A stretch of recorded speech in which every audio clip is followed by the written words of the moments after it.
మనతన జరంతా గెర్విచ్చినాయి గాని అటు దేశం మీది బాజుకు దంచుతున్నాయి ఆనలు. ఇక ఆనలు వస్తుంటే రాజధానిలో కూకొని ఏడెట్లుందో తెలుసుకొని ఆఫీసర్లను ఉరికిస్తుంటారు మంత్రులు ముఖ్యమంత్రులు.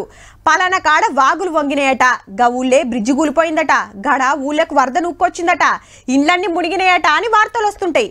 అట్లనే ఇప్పుడు చూడబోయే సుతం వరదలు ముచ్చటే. కానీ ఏడా అనేదే అసలు పాయింట్.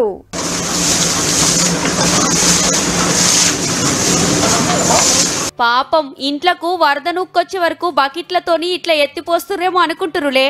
ఇల్లు కాదు ఆఫీస్ అంతకంటే కాదు, కొద్దు అసెంబ్లీలకే నూక్కొచ్చింది వరద. ఉత్తరప్రదేశ్ రాష్ట్రంలో ఆనలు దంచితే అసెంబ్లీయే మునిగే కథ అయిందన్నట్టు. హగో లోపట ఏడ చూసినా నీళ్లే, ప్యాంటు మోకాళ్ళ దాకా మలుసుకొని పోతురు అసెంబ్లీ ఉద్యోగులు. ఇరాం లేకుండా ఆన సంపుతుండే వరకు రోడ్లు కాలువలే వరదలు అసెంబ్లీ తొవ్వదొక్కినాయి అన్నట్టు.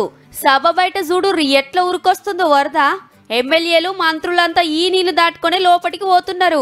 సీఎం యోగి సారి వెనక గేట్ నుంచి బయటికి పోయిందంటే చూడుర్రిగా.